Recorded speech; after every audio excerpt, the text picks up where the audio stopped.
नमस्कार, आप देख रहे हैं पीयूष खबर बिहार। प्लीज सब चैनल को सब्सक्राइब और शेयर करें। सर, आप लोकसभा का चुनाव लड़ रहे हैं सर, पटना साहिब से सर। जी। क्या लगता है किस तरह का जो यहाँ दिग्गज लोग लड़ रहे हैं, रविशंकर प्रसाद हैं, फिर अंशुल अभिजीत जी हैं, कांग्रेस के हैं, क्या लगता है कि आप जो चुनाव लड़ रहे हैं इसमें आपका कितना जनता आपके प्रति जो है समर्पित है? देखिए, मेरा चुनाव लड़ने का मुख्य उद्देश्य है जनता के दर्द को मैं निवारण करने आया हूँ। मेरा उद्देश्य ही है जनता के दर्द का निवारण करना। ये दोनों बड़ी पार्टियां जनता में दर्द देने आए। इन्होंने पहले जो हमारे रविशंकर बाबू 5 साल क्या किए ये जनता जान चुकी है। उनके खुद वोटर उनसे काफ़ी निराश और नाराज़ हैं, लेकिन मजबूरियाँ उनकी जो है वो पार्टी से जुड़े होने के कारण है। इसलिए मैं निर्दलीय उम्मीदवार होकर आया हूं ताकि उनकी मजबूरियों का मैं विकल्प बन सकूं। यही काम कांग्रेस की तरफ से किया गया है। वहां भी जो हमारे प्रत्याशी को दिया गया है वह प्रत्याशी देश और विदेश में घूमने वाले हैं। उनका भी हमारी जनता से जो जनप्रतिनिधि का मतलब होता है उससे कोई लगाव नहीं है। वो भी जीतेंगे तो वो भी बाहरी की तरफ रास्ता देख लेंगे।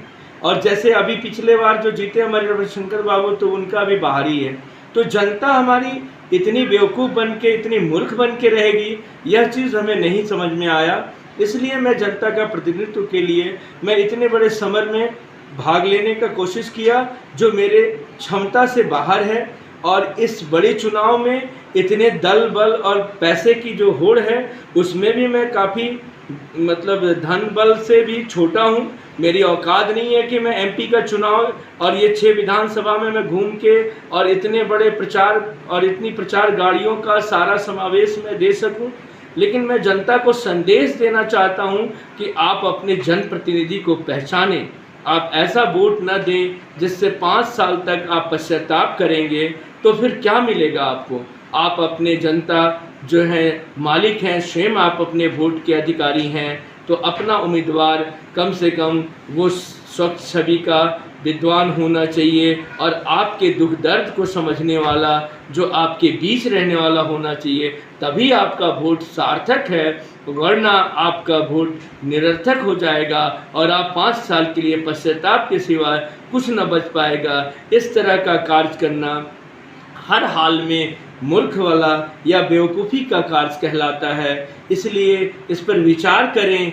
मैं जितना कोशिश होगा उतना अभी घूमूंगा, लेकिन मेरी आवाज़, मेरी पहचान और मेरी चीज़ अगर हर जनता तक पहुंच जाती है तो वो अवश्य अपने वोट को बर्बाद न करें। वो अपने वास्तविक उम्मीदवार को पहचानें और अपना वोट दें। मैं दोनों बड़ी पार्टियों का विकल्प हूं क्योंकि मैं निर्दलीय हूं और मैं दोनों पार्टियों के जो हमारे वोटर्स हैं उनका विकल्प हूं और उनके हर दुख दर्द में मैं साथ दूंगा। रविशंकर बाबू तो दुनिया की बात छोड़िए, पूरी हर लोगों की भी बात छोड़िए, वो अपने समाज को भी जो चाहिए वो नहीं दे पाए। वो तो बहुत जो भी विकास किए हैं अपने विकास के मुद्दा को लेकर जा रहे हैं, जैसे 5 किलो राशन हो या और भी बहुत सारे जो है उनका जो उपलब्धि है वो अपने गिना रहे हैं और कह रहे हैं कि विकास नहीं हुआ। कैसे विकास नहीं हुआ? देखिए, ये जितने भी मुद्दाएं गिना रहे हैं ये तो हमारे केंद्रीय मुद्दाएं हैं।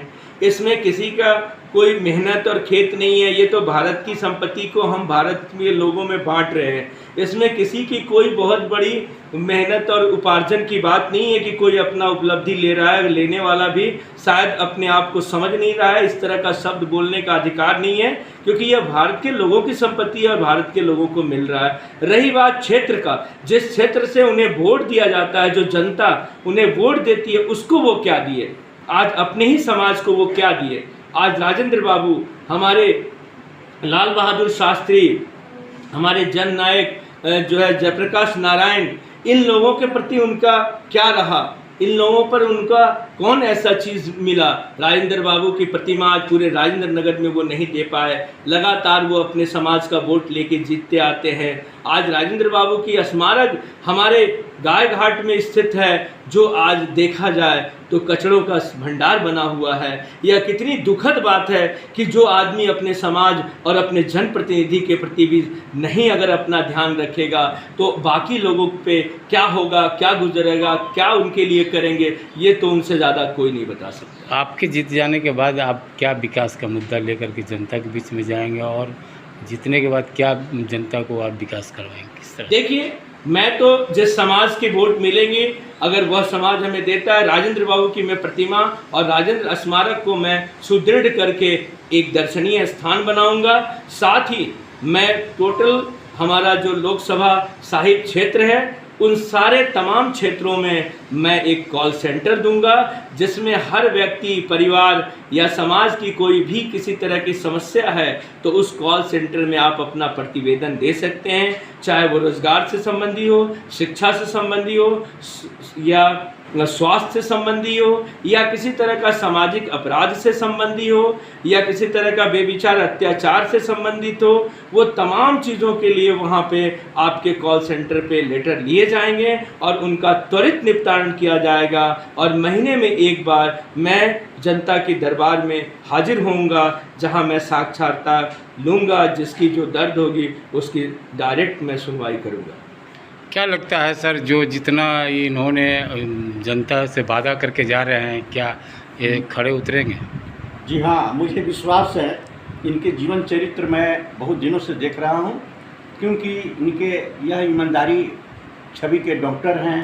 दूसरा नंबर की समाज को देखते हुए यह कदम उठाए हुए हैं। मुझे पूर्ण विश्वास है कि यह जो है सो सामाजिक काम में, इस सामाजिक काम में जो है सो सेवा करेंगे और हर पब्लिक का दर्द को सुनवाई करेंगे, हर दर्द में ये सम्मिलित होंगे। मैं अच्छा ढंग से जानता हूँ इनके बारे में, क्योंकि आज भी डॉक्टर हैं और डॉक्टर बन के भी जो गरीबों का सेवा किया है वह सेवा मुझे नहीं दिखाई दे। क्या लगता है डॉक्टर प्रोफेसर धर्मेंद्र भास्कर जी जो है चुनाव मैदान में हैं, क्या लग रहा है कि जिस तरह से इन्होंने वादा कर रहा है, वादा को पूरा कर पाएंगे?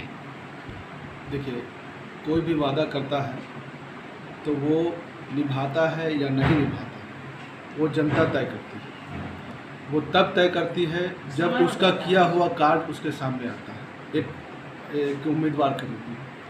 तो अभी जो हमारे पूर्व उम्मीदवार जो थे, किसी भी जो बीजेपी पार्टी से थे, तो उनका 5 साल का किया गया कार्य वो जनता को दिख रहा है। और अगर जनता को इस बार अपनी भलाई चाहते हैं, अपने बच्चों की भलाई चाहते हैं, अपने बड़ों की, बच्चों की परवरिश अच्छी करना चाहते हैं, उनकी शिक्षा देना चाहते हैं अच्छी, और अपने क्षेत्र में शांति चाहते हैं, विकास चाहते हैं, तो उनको उम्मीदवार को बदलना होगा, अपनी सोच को बदलना होगा और अपनी जाति और अपने धर्म से ऊपर उठकर एक ऐसा उम्मीदवार चुनना होगा जो उनके हर कष्ट में, हर कष्ट का निवारण उनके पास हो और उनके हर समय उनके हर कष्ट में वो उपलब्ध हो। ठीक है। उसके बाद है कि जो भी इन्होंने वादा किया है वो वादा बिल्कुल 100% निभाएंगे, इसलिए क्योंकि वे हर तरीके से कर्मठ हैं और ये अभी से नहीं, लगभग 25 से 40 सालों से पहले से ही ये अपना कार्य करते चले आ रहे हैं। वो किसी गरीब बच्चे को डॉक्टर बनाना, ये भी इनका कार्य रहा है। समाज में कोई पिछड़े वर्ग के हो, अति पिछड़े वर्ग के हो या किसी भी धर्म जाति के हो, इन्होंने ये नहीं देखा कि ये किस समाज, किस धर्म के हैं, बल्कि इन्होंने ये देखा कि ये गरीब हैं, ये मुसीबत में हैं, ये परेशान हाल हैं। उनकी परेशानियों को उन्होंने दूर किया।